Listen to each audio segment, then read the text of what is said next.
दोस्तों नमस्कार। गुरु मंत्र यूट्यूब चैनल में आप सबका स्वागत है। दोस्तों भारत का संविधान प्रश्नोत्तरी भाग 3 में हमारा आपके लिए पहला प्रश्न है, प्रस्तावना को संविधान की आत्मा किसने कहा।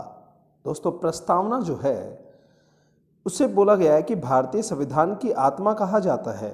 तो एक व्यक्तिगत रूप से नाम पूछा गया है कि यह किसका विचार है कि उन्हें भारत को संविधान जो है वह आत्मा कहलाती है, जिसे हम प्रस्तावना कहते हैं।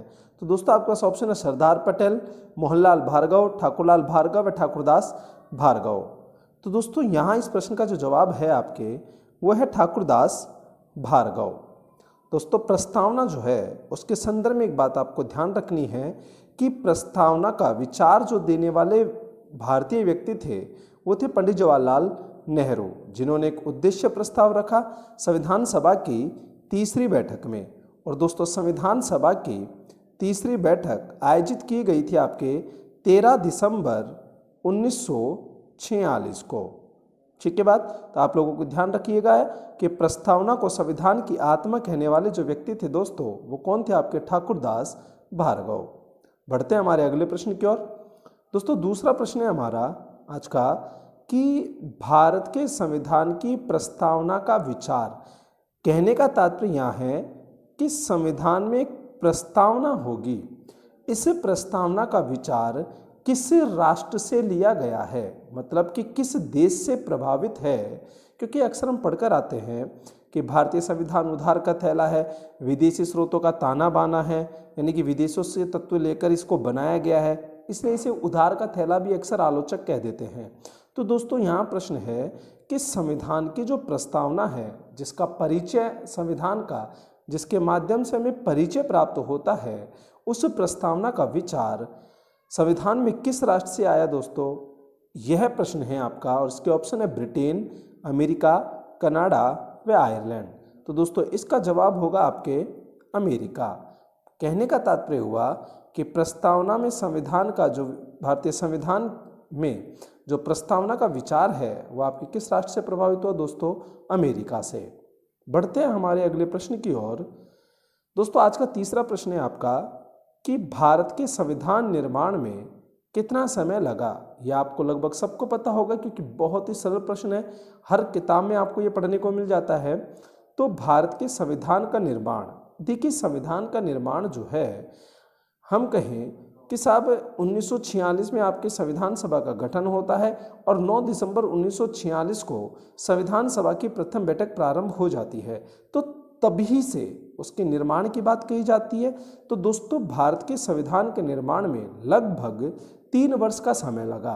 तो आपके पास ऑप्शन है 2 वर्ष 11 माह, 3 वर्ष 11 माह 18 दिन, 2 वर्ष 11 माह 18 दिन और 3 वर्ष। तो दोस्तों आपके इसका जवाब होगा 2 वर्ष 11 माह और 18 दिन। यानी कि भारत का संविधान विश्व का सबसे बड़ा संविधान माना जाता है। ये इसकी एक विशेषता है दोस्तों, जिसके निर्माण में लगभग 2 वर्ष 11 माह और 18 दिन का समय लगा।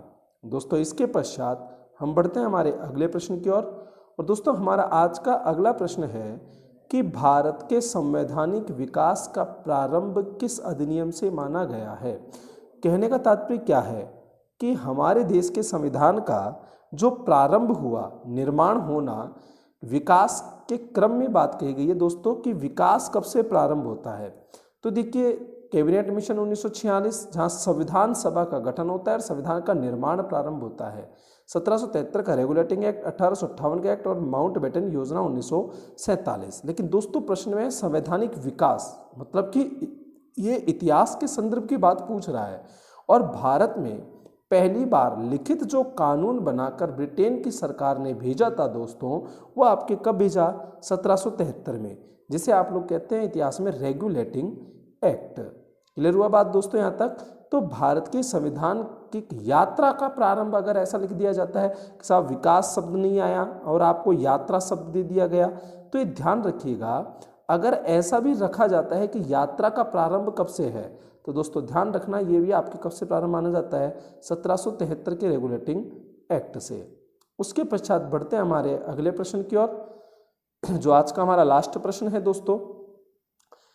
अखिल भारतीय संघ के गठन का प्रावधान किस अधिनियम के तहत किया गया? दोस्तों, अखिल भारतीय संघ के गठन का प्रावधान है, देखिए दो बातें आपको ध्यान रखनी है कि अगर पूछा जाता है कि गठन किस अधिनियम के तहत हुआ, तब तो दोस्तों आपका आंसर होगा कैबिनेट मिशन 1946। बट यहाँ रखा गया है कि गठन का प्रावधान, मतलब ये कहा गया है कि अखिल भारतीय संघ का गठन होना चाहिए भारत में, वो बात इस अधिनियम में पूछी गई। और दोस्तों इसका जो उल्लेख मिलता है आपको वो 1935 के अधिनियम के तहत मिलता है। मैं आपको क्लियर कर देता हूँ, 1935 के अधिनियम के तहत भारत में अखिल भारतीय संघ के गठन का प्रावधान किया गया था, लेकिन वहाँ देशी रियासतों को ये स्वतंत्र अधिकार दे दिया गया था दोस्तों कि वो चाहे तो उस अखिल भारतीय संघ में शामिल हो या ना हो। इस प्रकार से जब देशी रियासतों को स्वतंत्र अधिकार दिया गया तो वहाँ अखिल भारतीय संघ का गठन नहीं हो सका था, लेकिन प्रावधान आपके किस अधिनियम में हो गया? 1935 में।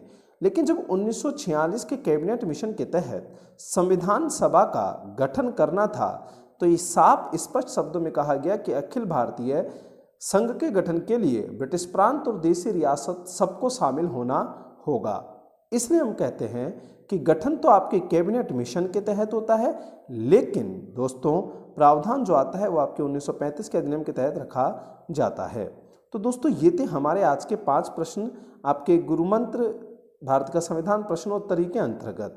दोस्तों अगर आपको वीडियो पसंद आ रही है तो आप उसे लाइक ज़रूर करें, हमारे चैनल को सब्सक्राइब करें, ताकि हम लोग आपसे प्रेरणा लेकर अधिक से अधिक आपके लिए और अच्छे बेहतर प्रश्नों का निर्माण कर सकें, ताकि आप लोगों को आने वाले समय में प्रतियोगी परीक्षाओं में उसका फायदा या उसका लाभ मिल सके। धन्यवाद दोस्तों।